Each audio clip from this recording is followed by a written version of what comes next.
Are you confident? Do you have consistency? How much conviction do you have? I'm Daniel Gomez, the Confidence Architect, a business strategist, keynote speaker, executive coach, and best-selling author. On the Daniel Gomez Inspire Show, we will help you unlock confidence to create consistency and develop conviction. Together, we will discover the key that unlocks your confidence. Woo! Welcome back to another episode of the Daniel Gomez Inspire Show, where we motivate, encourage, and today we're going to educate you. This guy, I'll tell you what, he's known as the AKA Sales Ninja. We're going to talk about sales. We're going to talk about business. So you definitely, I'm going to tell you ahead of time, get out your pen and paper because you definitely want to take notes with this guy because he's going to drop some massive action, massive wisdom, massive things you want to write down. So get your pen and paper out ahead of time because we always talk about it here on the Daniel Gomez Inspire Show. When you put pen to paper, you retain a lot more of the information. Enough with me and enough with the introduction. Let's get to the show, right? That's it. Welcome, Jay Maymi. Who is this guy? Welcome to the Daniel Gomez Inspire Show, Jay. Danny, thank you for having me on the show. I'm looking forward to it. I appreciate being here, and it's showtime. Man, I know who you are, brother. Man, we shared the stage in Dallas, Fort Worth, and it was an amazing time. But who is Jay Maymi for those that don't know you here in the Daniel Gomez Inspire Show? Well, Jay Maymi is a guy who's got flawless hair. He works at it very, very hard, as you can see, right? So I am known, believe it or not, as the #1 world ActionTainer. ActionTainer. So through a series of entertaining experiences, I get people to take action, and that's really been my whole identity since as far as I can remember. But apart from that, I am a sales psychologist. I'm a persuasion selling expert. I've been doing that for almost 30 years. I'm a 10-time author. I'm a national speaker, just like you are. I host a number of events all around the country. And now with the ability to do podcasting and video stuff, I do stuff all over the world. I've had my own radio talk show here in Dallas, which you were a guest.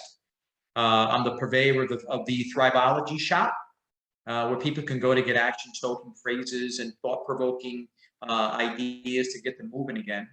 So I'm a guy that really has multiple expressions, but I stay on the same highway, and that's to help other people get better on their journey, but also more importantly, pursuing that next version of themselves. Yeah, well, I love the way you opened up. What caught my attention is action. I'm a big action taker, and I see what breaks my heart the most is when somebody, you see them, right? You see them, Jay. They have so much potential. They have so much capability. We see it, me and you see it, but they don't see it within themselves. And because they don't see it within themselves, the #1 thing is they don't take action. Why do you think that is, Jay? A lot of that I believe has to do with identity. Either the identity that you allowed yourself to be formed by, in other words, other people created the identity for you because you didn't have the initiative, you didn't have the forethought. Early on, you allowed yourself to be, I say, indoctrinated by other people's beliefs. So you never had a chance to really set aside yourself and create your own identity. So you live your life based on the identity that other people created for you. And the reality, when you do that, you're only going to go so far because other people aren't going to help you create a life where you thrive. And if you don't have a game plan for you to thrive, then you're going to be succumb to whatever life other people give you to live. And that's always going to be limiting. So I think why people with great potential don't achieve more is because they don't think that they can. The wiring is very limiting. And I think whatever programming they have running on the back of their heads tells them that they're only going to be able to go so far. I love what you said because it's so true. It's like an identity crisis. It's like missing. Where's Jay? The real Jay's missing. The real Daniel's missing. The real you, the real entrepreneur. And take it a step further. I like the word entrepreneur, but sometimes I think you really need to tell yourself a successful businessman or woman because I think that triggers something inside of you. Mm-hmm. And I love what you said because, Jay, I truly believe there's an identity crisis that people leave that corporate job. They leave that position that they had where they were good. We'll just say they were a good baker. And they leave that bakery and they say, well, I can open up my own bakery, right? They're a good baker, but then they try to do everything from an employee mindset and they never really give themselves the opportunity to take action because they're still thinking as a technician instead of thinking as a business owner. Would you say that's a big thing that stops people, is because, or would you say you're a mechanic and you're what the best, you run the best hours at the automotive shop? And you know what, I can do this on my own. You leave, and all of a sudden you're trying to turn the wrenches of your business, but it gets frustrating because you don't really understand the business side of it. And guess what? You end up not taking the action because you start to doubt, and then disbelief sets in, and then there's an identity crisis. And then I think too, people tell you when you try to take a step up, well, why do you want to do something crazy like that? Is that kind of what you're referring to there, Jay?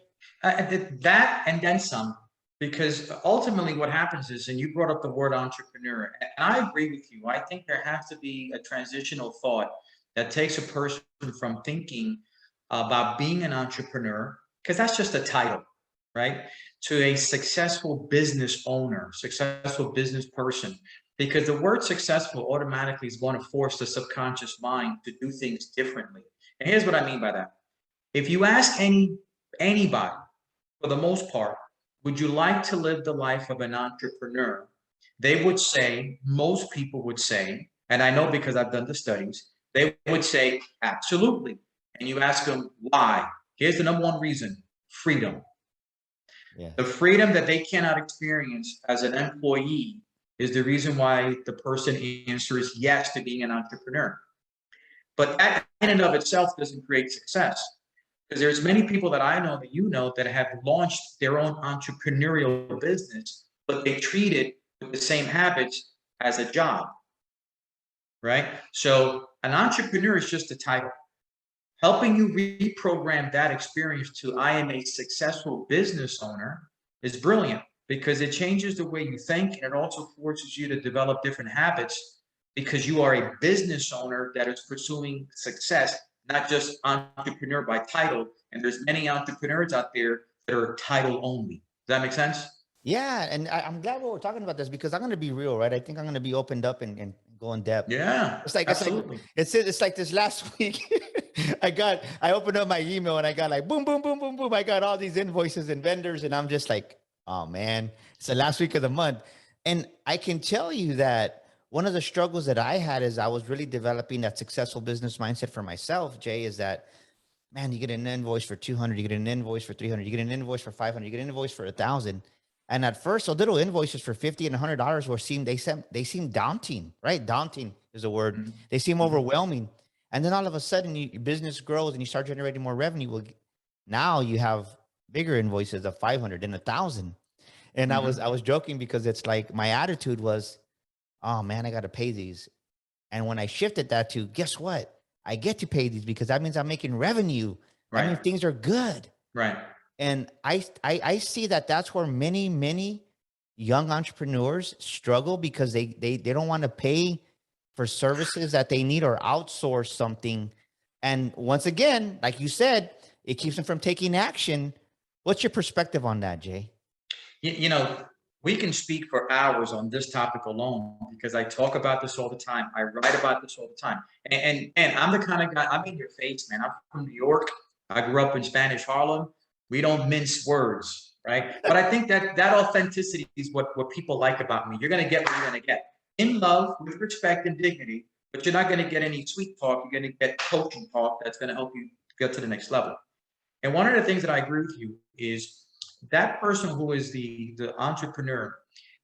It's amazing to me, and that's why I say entrepreneur and title only, because I've met so many that are an entrepreneur, but the way I know whether or not they're thinking like a business owner is when I propose to them something that costs money, something that they have to invest in themselves, whether it's in operations, in personal development, whatever, right? Part of being a business owner, you got to invest time and money. There's no shortcut.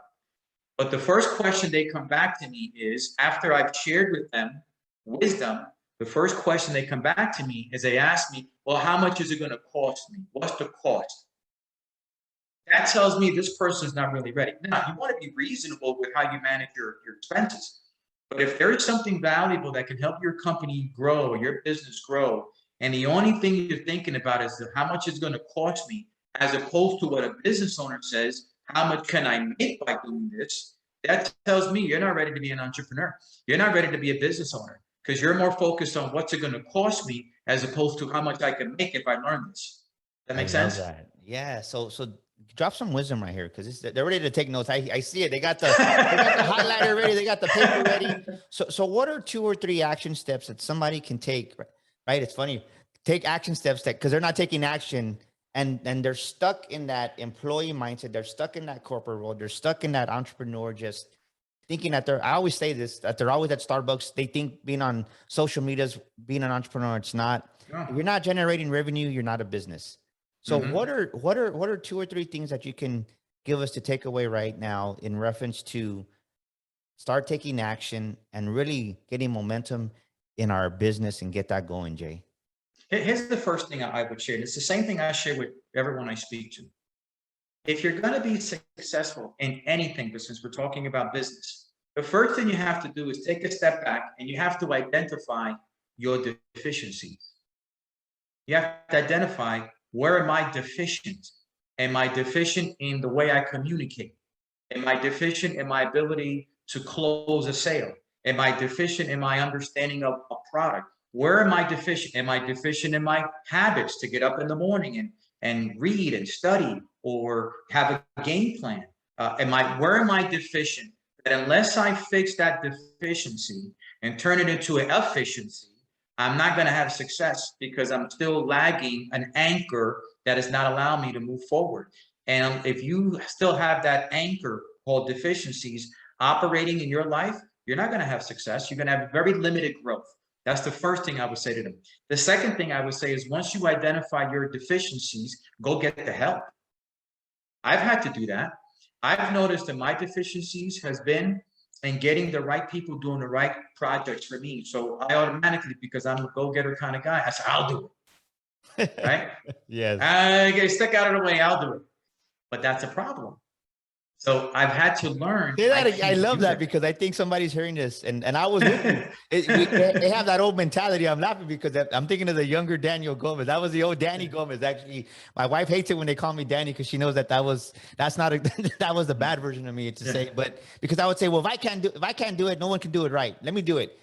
Is that kind of what you're saying? That's exactly right. And you either micromanage the person who you assigned to do the work. So it's almost like you're doing it anyway.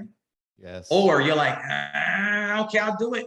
And then now you're back into something that is not, you're back into your deficiency again, right? So I've had to learn how to take the step back and say, you know what? I'm going to trust that the people that I'm putting in the right place is going to do the right job. And until I'm proven wrong, I'll step in. I love what you're saying because what comes to mind is for myself is I got to the point as our podcast grew and we started doing more videos, more live events. I would use my phone and edit a couple of videos, but then I was like, I don't want to be a video editor. I signed up to speak, not to edit videos. Is that kind of what you're talking about? Absolutely. Why am I going to spend hours on a video editing when that's not my cup of tea? I can just hire somebody and they can do the video editing for me. And it frees up your time to go out there and do what I do good. Offer our products and services to the people that need them. Sell. Is that what you're saying? Absolutely. I give an example just to piggyback off what you said, because I know there's many people who live in this realm. LinkedIn, I use LinkedIn to prospect for my courses. And I was spending a lot of time doing the LinkedIn prospecting myself and following up. And by the time I would get one client, it was hours for one client. That's when I said, this is ridiculous. I said, I'm not doing this. So I hired someone in the Philippines, because virtually now, so I got a great college student who's in the Philippines, who I pay him not much money out here, but for those guys over there, it's unbelievable wage. And he took all of that burden off my shoulder. So now all I find in my inbox are the prospects that I can reach out to, because he's done all the prospecting for those prospects. That took a lot off my plate, and it's allowed me to do what I do best: close for the transaction and help that person move forward. So absolutely, man, I've learned those lessons too. I love that. I love what we're talking about. So what's the second thing we could take away? You said deficiency is the first. Is the first. Second thing is find the resources, find the people that are going to help you with those deficiencies. And what would be the third thing? The third thing is put them to action. In other words, there's a lot of people that they don't finish the job. Here's what I mean. They'll identify the deficiencies. Got it. They'll actually pay. They pay people to help them with whatever they're going to help them with. But they never implement what they paid for. They don't even put it to action. So they either prolong, they procrastinate, or they don't show any progress in what they've paid for. That's a problem. So it's a new year. We're here in 2022. What if someone is here, and we'll just say I see it to where there's still a little bit of a hangover from COVID, and they listen to the news, and 2021 wasn't the year they had, right? 2020 was over. 2020, they did okay, but they're still not where they want to be. What is a word of wisdom you would tell this person right now? Hey, 2022 is a new year. Get out of yourself, get out of your own way. What's a word of advice that you would tell to somebody like that says, Jay, I need help. I'm not taking action. What's the first thing you would tell that person? I would tell them two things. Number one, you have to examine your environment and see what's in your environment that is toxic. Ooh, Toxic. Yes. Toxic means something that's not nutritional. It's not building you up, it's tearing you down. And when you are serious about change and you examine what's toxic in my environment? What is something that is in essence holding me back? Sometimes you got to examine the relationships. The people you're. Say that. I got to give you a round of applause on that one because I talk about that. Relationships are crucial. So tell us more. Tell me more because they're taking notes. They're excited already. And they're like, man, I don't want to do the same outcome as 2020, 2021. 2022 is my year. So what do you mean by that in relationships? Yeah, we become very comfortable with toxicity. The people that are part of our lives that aren't healthy for us, they could be our friends, they could be our coworkers, our colleagues, they could be our family. Any one of those relationships could become a toxic person in your life if they're not encouraging you. But I get it. We're creatures of being comfortable, right? That's part of what makes us human. If it's not broken, we're not going to fix it. Even if it needs to be broken, even if it needs to be fixed, we're going to take a long time to fix it. That's no more truer than in relationships. But sometimes you've got to know how to give people what I call the spiritual gift of goodbye. That's the 10th spiritual gift, the gift of goodbye. The spiritual gift of goodbye. Right. I got it. That was a good one. Now, it doesn't mean that you give them a goodbye, never, I don't want to talk to you anymore, you're dead to me. That's not what I'm talking about. Sometimes you just got to put them at arm's length and know this person, they're only going to get so far. This coworker, this colleague, this business partner, these clients, this husband, this spouse, my brother, your sister, doesn't matter. If they're not serving your needs in a way that lifts you up and keeps your head clear of trash, they're toxic. Keep them at bay. That's the first thing I would think. I don't think people realize. I think so many times we get complacent in that environment, like you said, and we just tolerate these things. And we know that those relationships ain't serving us. And I think the biggest one, especially, I can say this because I'm Hispanic, I'm Mexican, and you're Latino too, is that family is important to us. But I think sometimes the people that hinder us the most is our family members that we're close to.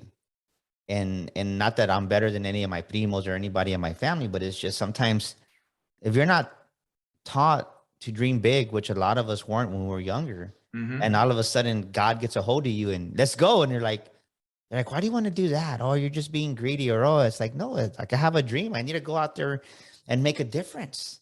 Right. And I'll tell you that I exactly what you said. I was really close to a dear cousin of mine, but I didn't want to be gossiping.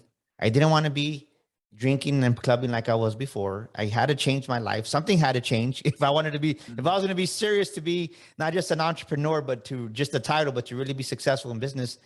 And I think when the light came on for Daniel. It was dramatic because I knew if I didn't push myself dramatically, the gradual stuff wasn't going to work for me.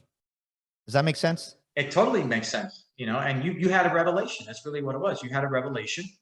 And one of the things that people have to recognize, going back to what you said about this light switch came on you and this your dream and your passion to pursue something greater, that's your dream. That's your calling. And if nobody else understands it, it's okay. It's not their calling. It's not their dream. So now if they have a problem with your dream, then I encourage other people, go find your own dream and leave mine alone. Because if you focus on something that you're called to do, you're not going to worry about what I'm doing because you're worrying about what you're doing. And there lies the toxicity of the relationship. Because if somebody is so focused on you and badgering you, it means that they don't have anything else going on in their life to keep them focused on something. That's why they're focusing on you. I can always tell when another person doesn't have anything going on in their life because they are focused on everybody else's. Does that make sense? Yeah. Yes, they got, they have the flashlight on and everybody light on and everybody else, and hey, because they have nothing going on. They got nothing going on, man. They got nothing going on. I always know when somebody's got nothing going on because they gossip, they talk about everybody else, they put everybody else down, and they're in everybody else's business. That's toxic. I love it. So ladies and gentlemen, listen to what Jay's saying. If you are in these conversations where you're not talking about your future, where you're not talking about ideas, where you're not talking about growth, and that person you're speaking to, maybe it is a prima, maybe it's a primo, maybe it's a family member that you talk about family members, or you talk about what happened 5 years ago, 10 years ago, and 75% of your conversation is the past. Guess what? You need to stop talking to those people. And even if it's family members, and like Jay said, not that you're better than anybody else, but keep them at arm's length. You're going to love your family. You're going to love them. But this is the beautiful thing that I realized, Jay, is as when you do that and you grow and you become stronger, now when they come full circle and maybe you see them again, they're like, man, this guy's real. He really changed. Or, man, you're really making this business work. And you start to inspire them. And I think there's a point where you do have to stay away, because if not, it's like a Marine. You walk in, a young man, a teenager, we'll just say a kid, and you come out a Marine. That's a transformation. Mm-hmm. And they isolate you away from your family. Why? Because you can't run home back to mama. You can't run back home to daddy. You can't run home back to your girlfriend, to your boyfriend. You walk in a young man or woman and you walk out a Marine. And that's what Jay's talking about. You need to isolate yourself, work on those deficiencies like you do when you're a Marine camp. And then when you come out, you're going to be stronger, sharper. Your posture is going to be better. And you're going to be, these things that bothered me before, they don't bother me anymore. Right. And I love what we're talking about, Jay. Let's shift here a little bit. When is a time, because I see you're very successful, all your accolades that you said, when is a time in your journey that you were becoming that successful businessman, but you lost your confidence? And what did you learn in that season? And what did you do to regain your confidence, Jay? That's a great question. Part of what happens when you are on this journey of success is you get caught up with comparing your success to somebody else's. And it's a natural thing to do because it's part of our wiring. We like to see how somebody else is doing. It's the competitive nature. Yes. The problem with that is, and this is where I fell off the deep end a little bit, I started to look around and see who else is doing what I'm doing, and started to compare my success to their success, what my results were to their results. And man, that is a terrible thing to do. It's okay to admire and respect someone else's accomplishments and achievements, but when you try to compare yours to theirs and measure how successful you are based on somebody else's success, that's a dangerous place. Because what it did for me was it got me off focus. It shifted my focus from my own personal journey to a journey of, well, that guy's doing this, this lady's doing that, and how come I don't have this, and how come? And what it did was, brother, it didn't lift me up. It got me discouraged and depressed to the point that I started to doubt whether or not this was what I should be doing. And many times I find myself getting up in the morning, which is the worst time to get up in the morning when you're dealing with head trash, because it's right there when you wake up. And I was in this battling, I call it battling invisible enemies, because they're invisible enemies of discouragement, doubt, depression, disbelief, fear, worry, anxiety, anxiousness, stress, all of it, every morning. All the things that I'm doing now never would have happened because I was very close to quitting, because I stopped believing that I was going to do anything that I've ever dreamed of doing. Because look at me, so far, here I am. I do all this work, I do all this stuff. I'm not even half as successful as that guy. I had to shift that focus to look in the mirror and say, I'm running this race for myself and my family. Ooh, I love that. Say that again. Yeah. I'm running this race for myself and my family. I'm going to compete against me. The guy in the mirror is my competitor. And if nobody else appreciates it, nobody else loves it, and nobody else likes it, if nobody else gives me the glory, it doesn't matter. Am I proud of the guy in the mirror? I'm looking at my camera, that's why I'm shifting my focus. Yeah. Am I proud of the guy in the mirror? Can I walk away if today's my last day and say that I've ran a good race? That's a good looking guy in the mirror, by the way. Yeah, that's a good looking guy. Okay. That's right. That's a little Latin love right there, man. Thank you, brother. You're right. Listen to what Jay's saying, ladies and gentlemen. The competition is not anybody else. It's you. Who are you looking at in the mirror? The person you look at in the mirror, that is your competition. And your goal for that day is to be better than the day you were before, then to be better than the week you were before, a month before. So stop looking to the left, stop looking to the right. Keep your face like flint, and that is your competition. You. Everybody thinks it's an overnight success, Jay, and I love what you're talking about, because I think you're dropping some massive value. And so, what did you do when you started comparing yourself? How did you get out? How did you get out of from this circle of comparison where it was? Think about what he said, ladies and gentlemen. You see successful people. Jay's very successful now, but listen to the words. Maybe right now you're doubting. Maybe you have disbelief. Mm-hmm. It's part of the journey to. Nobody wants to build their character anymore, Jay. Right. You're absolutely right. You know, you mentioned, what did I do? Here's what I did.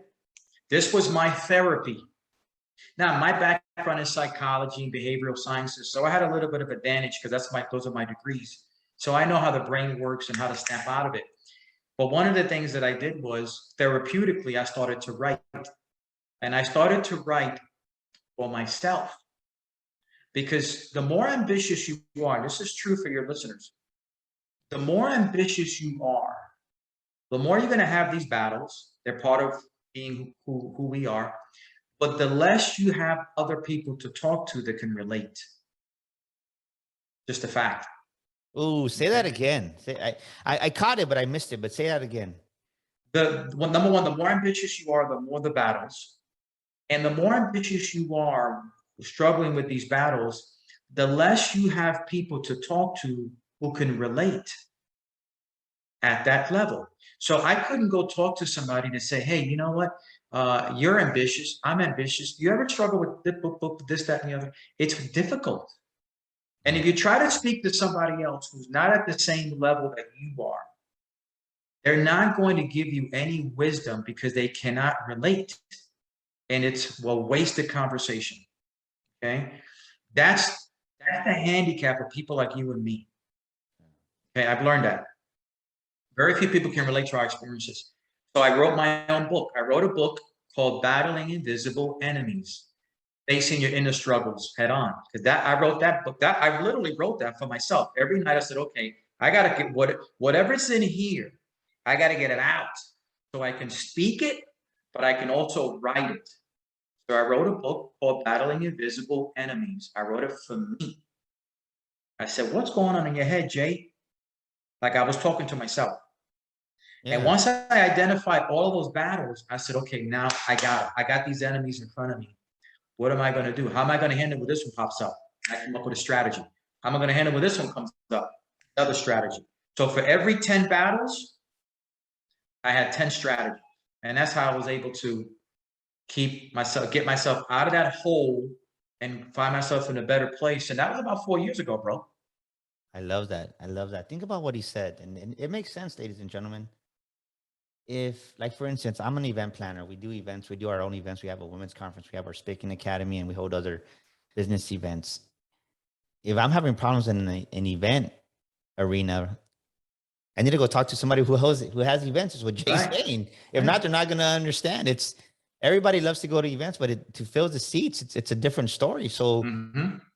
that's what Jay's saying. Maybe it's okay to be ambitious. And the thing is this, is I think so many times, like you're saying, as we're growing and going back to the relationship part of what you were saying, is sometimes it's like you gotta put those people at arm's length, because it allows the Jay Mammies to come into your life.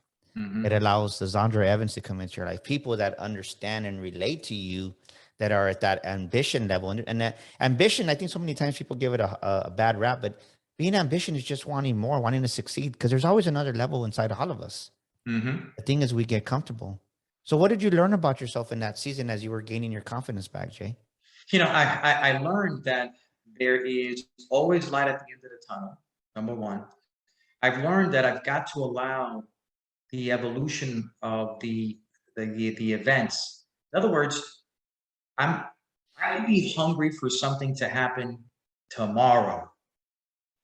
But just because it doesn't happen tomorrow doesn't mean that it's not going to happen the next day or the next week. So I had to foster in me patience, more allowing God to work things out on my behalf so that the right people at the right time can show up without me strifing over it, worrying about it, losing my hair over it, and getting so anxious about it and questioning whether or not it was going to happen. I knew that if I allowed myself to be patient, not lose faith, not lose focus, the rest of it was going to come to pass, because that's the law. That is the law. And if anything else, it's been an awakening that patience is the big play. If you That's do enough good things come back, but you have to be patient, because there's many other factors at play that you don't have access to seeing or knowing just yet. Well, I think the reality is this. I love what you're saying, because I'm laughing, because I'm like, damn, he's talking about the old Daniel. Because we we think we think we're ready. I thought I was ready. If I was doing the things I'm doing today in 2022, that when I started in 2018, 2019, I didn't have the capacity. There's no way I would have crumbled under the stress. I just didn't have the strength. I didn't Mm-hmm. have the capacity. I didn't have the inner foundation that I needed. Mm-hmm. So many times we're so eager to jump ahead.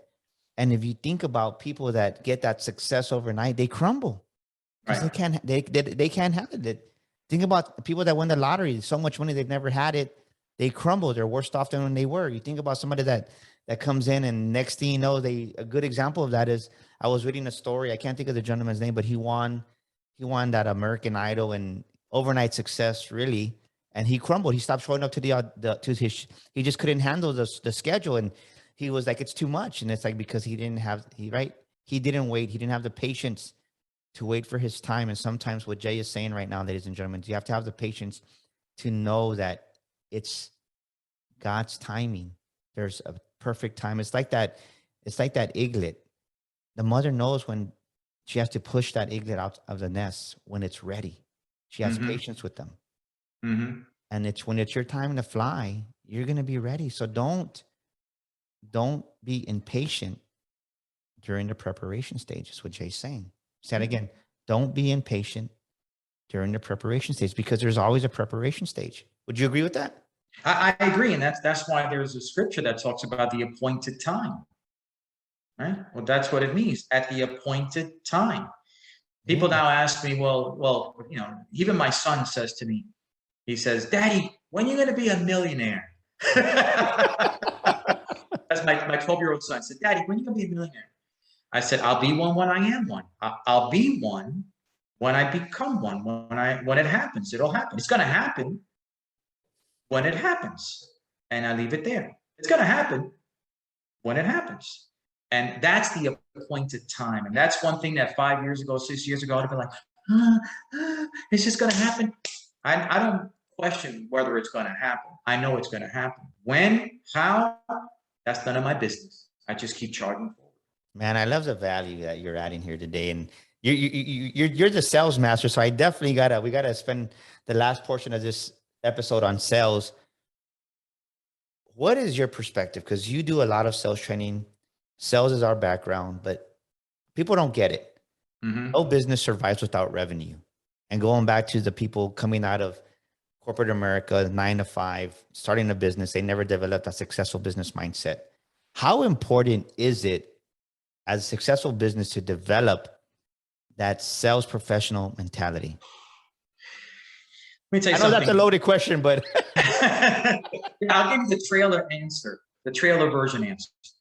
So this is one of my pet peeves, because I've been in sales since I was 13 years old. When I lived in Barrio, in Spanish Harlem, the way for me to buy the things that I wanted, because we were poor, I'd have to go out and pick up the bottles and cans from Central Park after the guys finished drinking on the weekends, to turn those bottles and cans into a nickel.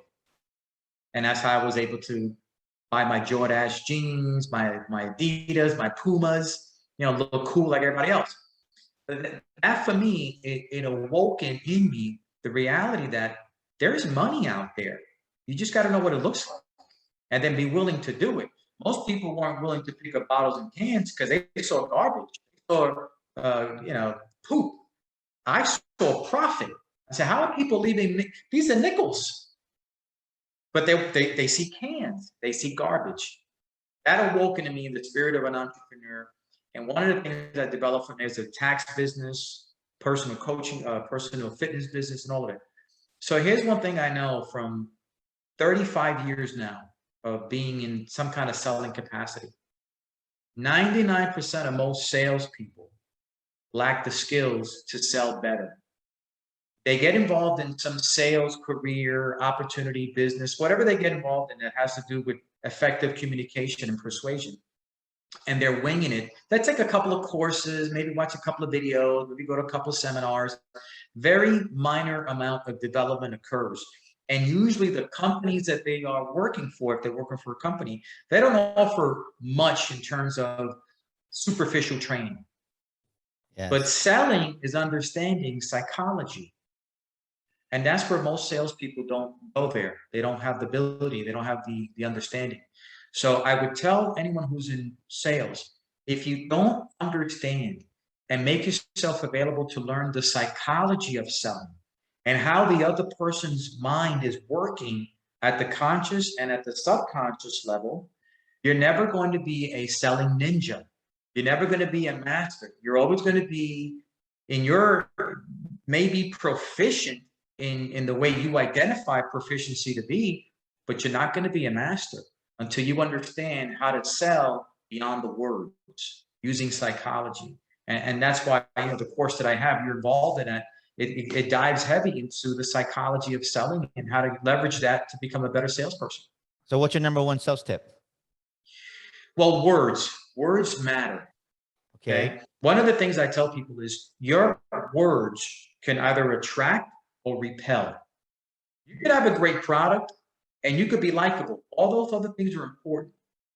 But if you're using words that at the subconscious mind, they trigger concern, fear, maybe a past memory of a negative experience they had, something that doesn't make them feel safe, secure, comfortable, certain, you're going to fall short on that sale.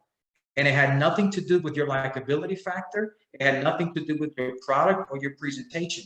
You were speaking the wrong words, and that subconscious mind of the other person was registering those words, which generated emotions and feelings that didn't serve you, at least enough for that client or customer to say yes.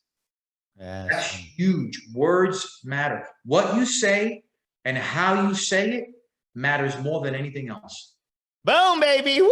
I love that. You think about it. If a customer asks us something or a prospect asks us something, we say, well, you hesitate. Well, I don't know. Right away, you're like, oh, man. Or I don't know if I can do that. Well, guess what? You lost them there. You got to say, hey, it's easy. Welcome to our community. We want to help you. That's what Jay's saying. Of course, there's more in depth to that, but look at the words. Are you approaching from a positive perspective or a negative point of view? Are you approaching them from a positive perspective? So write that down. Jay, man, we're going to have to bring you back towards the end of this episode. It's been amazing, brother. Your last question of the day is this, is what is a scripture or a quote that Jay relies on during times of adversity? When those growth seasons happen, what is a scripture or a quote that you fall to that helps you get through that season, to that time? I know the plans I have for you, plans to prosper you, to give you a better future. That is probably the best. If no one read anything from the Bible, but they extracted that one scripture, and whatever version you're reading, it doesn't matter the version, it's the spirit of the message, it's the spirit of what is being said, that there is somebody greater than you who's got your back, who understands where you're going, because they wired you to be that person.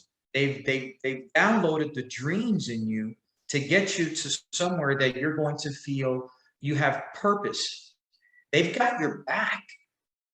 Relax and just walk in that faith, and you'll understand how this journey that we're all on is going to be a lot more joyful, peaceful, and purposeful if you know that the plans that God has for us, he's got our back.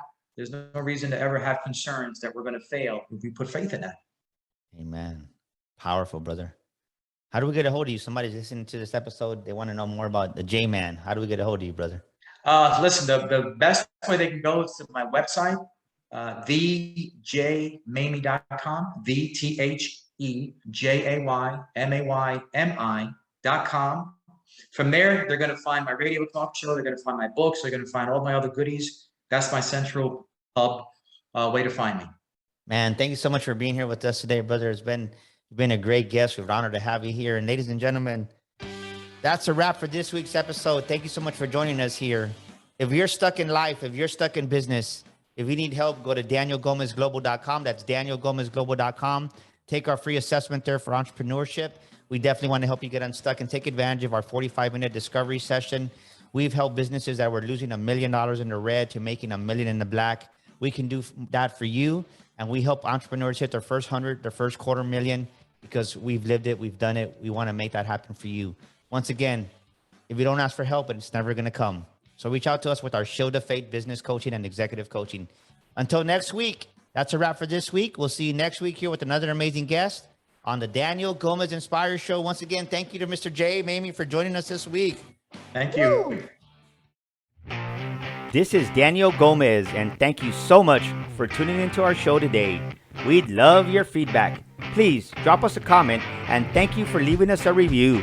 Don't forget to subscribe to our show and share this episode with a friend. And my free gift for listening to our show today is a copy of my best-selling book, You Were Born to Fly. To get your free copy, go to danielgomezinspires.com and get your copy today. That's danielgomezinspires.com. And to elevate your life and business even more, follow me on social media at Daniel Gomez Inspires on Facebook, Instagram, Twitter, and YouTube. Together, we will discover the key that unlocks your confidence.